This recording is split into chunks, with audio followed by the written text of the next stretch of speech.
Hello everyone, welcome back to my revision series. आज हम बात करने वाले हैं कंपाउंड माइक्रोस्कोप के ऊपर बेस्ड क्वेश्चंस की कि हम कैसे सॉल्व करेंगे अगर हमारे पास कंपाउंड माइक्रोस्कोप का क्वेश्चन आता है। तो चलिए देखते हैं।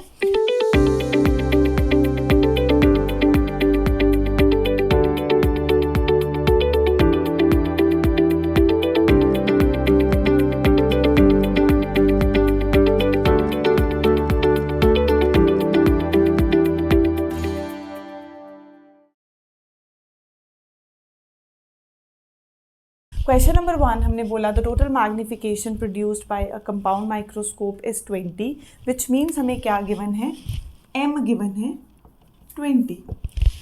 The magnification produced by eyepiece ME से रिप्रेजेंट करते हैं, तो ME कितना आ गया 5। The microscope is focused on a certain object, the distance between objective and eyepiece is observe to be 14 centimetre. अब हमने कंपाउंड माइक्रोस्कोप में क्या बोला था, हमारे पास एक ऑब्जेक्टिव होता है जिसकी फोकल लेंथ कम है, एक आई पीस है।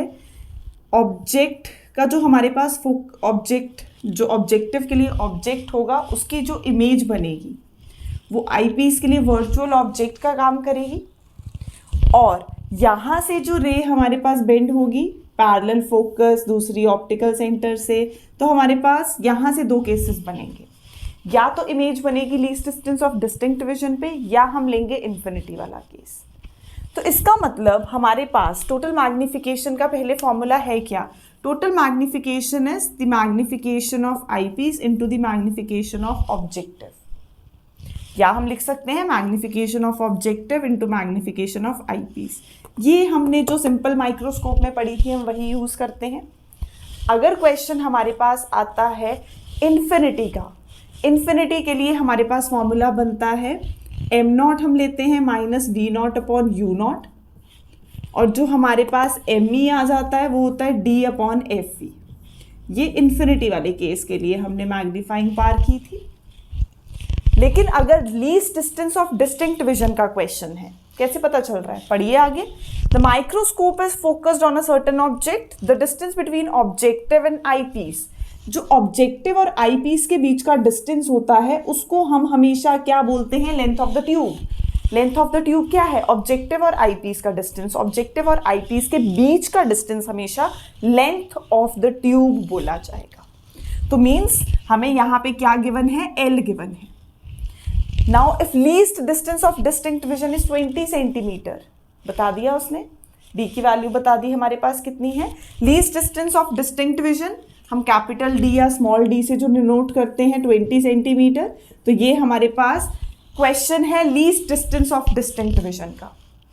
Now calculate the focal length of the objective, आपने f0 निकालना है और fe निकालना है। ये दोनों चीजें हमें क्या करनी है, कैलकुलेट करनी है।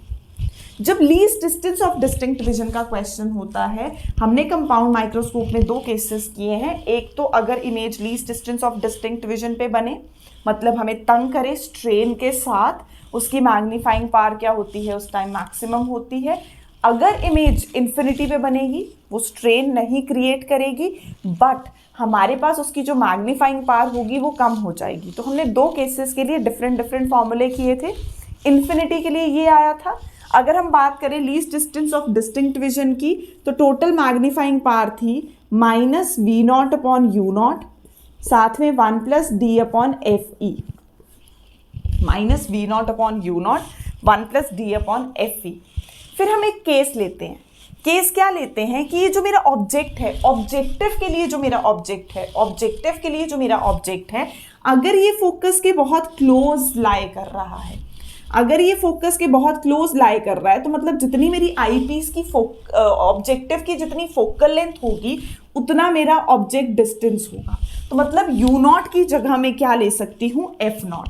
बहुत ध्यान से, अगर हमने ये स्पेशल हमने उसमें किया था कि अगर हमारे पास ये जो ऑब्जेक्ट है ये फोकस के क्लोज लाई कर रहा है, तो हम क्या बोलते हैं, ये डिस्टेंस या ये डिस्टेंस, इसमें बहुत ज़्यादा फर्क नहीं है।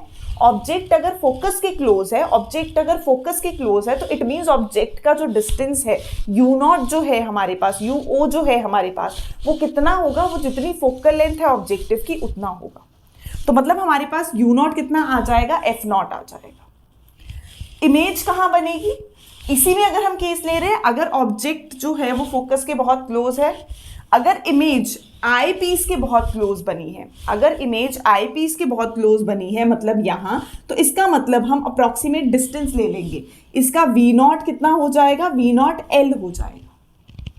अगर ऑब्जेक्ट जो ए बी ऑब्जेक्ट हम लेते हैं that is very close to focus, तो object distance becomes equal to the focal length of the objective, and if the image formed by the objective is close to the eyepiece, it means image distance will be equal to the length of the tube. Length of the tube is taken between the distance between the objective and the eyepiece. तो basically length of the tube क्या होती है, it is the distance between the objective and the eyepiece. दोनों के बीच का distance हमारे पास आ जाता है। तो यही फॉर्मूला मॉडिफाई हो जाता है, -L/F0 1 + D/FE। तो ये ऑब्जेक्टिव की और ये आई पीस की। अब हम इसमें यूज करेंगे, हमारे पास गिवन है टोटल मैग्नीफाइंग पावर है 20, उसमें हमारे पास आई पीस की कितनी है 5, और उसने बोला अगर आई पीस की 5 है तो क्या हम ऑब्जेक्टिव की निकाल सकते हैं, निकल जाएगी हमारे पास, आसानी से निकल जाएगी। तो m0 की अगर हम बात करें, m0 ऑब्जेक्टिव की हमारे पास ME है 5 और MO है हमारे पास -V0/U0, जिसको हमने क्या बोला -L/F0। और टोटल मैग्नीफाइंग पावर हमारे पास कितनी गिवन है, टोटल मैग्निफिकेशन इज 20, MO हमें नहीं पता, ME 5 है, तो क्या ऑब्जेक्टिव की 4 आ गई? अगर ऑब्जेक्टिव की 4 आ गई तो हम यहां पुट कर सकते हैं। L हमें पता है, हमारे पास कितना है, L हमारे पास length of the tube given थी 14 सेंटीमीटर डिवाइडेड बाय F0। तो यहां से हमारी ऑब्जेक्टिव की फोकल लेंथ कितनी आ गई, 14/4 मीन्स 7/2 मीन्स 3.5 सेंटीमीटर। ये किसकी है, ऑब्जेक्टिव की फोकल लेंथ। सिमिलरली हमें आई पीस की भी निकालनी है, तो आई पीस की कितनी हो जाएगी, आई पीस है हमारे पास, आई पीस दे रहा है मैग्निफिकेशन, और आई पीस की मैग्नीफाइंग पावर 1 + D/FE, जिसमें हमें पता है magnifying power of eyepiece is 5, 1 + D given है 20, FE कैलकुलेट करना है, 5 - 1 4, 20/FE, तो FE कितना आ गया, 20/4 इज 5 सेंटीमीटर। यही तो कैलकुलेट करना था, focal length of eyepiece and focal length of objective की फोकल लेंथ आई 3.5, आई पीस की आ गई 5 सेंटीमीटर। वैसे भी तो कंपाउंड माइक्रोस्कोप में आई पीस की जो हमारे पास फोकल लेंथ होती है वो ज़्यादा आती है, ऑब्जेक्टिव की कम आती है। तो ये केस था least distance of distinct vision का। Next, an optical instrument uses an objective lens of power 100 dioptre, किसकी गिवन है, ऑब्जेक्टिव की power. An eyepiece of power 40 dioptre, किसकी गिवन है, आई पीस की 40। Final image is formed at infinity when the tube length of the instrument is kept at 20 centimetre. Final कहाँ है, infinity, तो means कौन सा case, infinity का। सबसे पहली चीज, आइडेंटिफाई द ऑप्टिकल इंस्ट्रूमेंट। क्या अपर्चर, फोकल लेंथ, ये सब चीज़ें डिसाइड करती हैं। कंपाउंड माइक्रोस्कोप में छोटा हमारे पास ऑब्जेक्टिव, बड़ा आई पीस, टेलीस्कोप में रिवर्स हो जाता है। तो मीन्स यहाँ पे हमारे पास PO ऑब्जेक्टिव की पावर 1/FO विच मीन्स 1/100, तो 1/100 आ गया 10⁻⁻², या मैं सीधा अगर इसको 100 से मल्टीप्लाई कर दूँ, दिस इज इन मीटर्स, तो ये हमारे पास आ गया 1 सेंटीमीटर।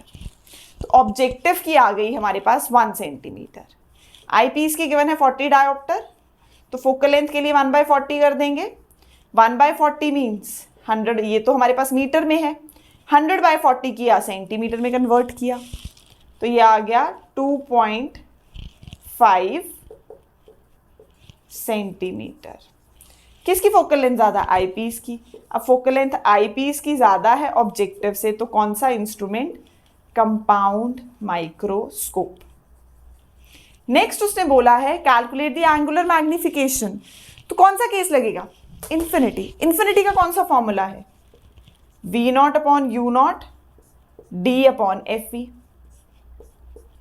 इसमें हम क्या बोलते थे, इसमें हम बोलते थे कि अगर ऑब्जेक्ट जो है वो फोकस के बहुत क्लोज है तो इमेज कहाँ बनेगी, आई पीस के बहुत क्लोज। तो मतलब यू नॉट की जगह एल और वी नॉट की जगह एफ नॉट। वैल्यूज पुट करेंगे, एल हमारे पास कितना गिवन है 20, एफ नॉट है 1, डी 25, एफ ई है 2.5, कितना आ गया 200। ये आ गई एंगुलर मैग्निफिकेशन या मैग्नीफाइंग पावर किसकी, कंपाउंड माइक्रोस्कोप की। पहले हमने डिटेक्ट किया कौन सा इंस्ट्रूमेंट है, फिर हमने बताया कि हमारे पास ये क्या आ गया, ये कंपाउंड माइक्रोस्कोप, और उसकी हमने इन्फिनिटी वाला फॉर्मूला लगाया। दो ही केसेस हैं, least distance of distinct vision, तो फॉर्मूला ये लगता है। जब हम इन्फिनिटी की बात करते हैं तो हमारे पास फॉर्मूला ये आ जाता है। चलिए बेटू, बाय।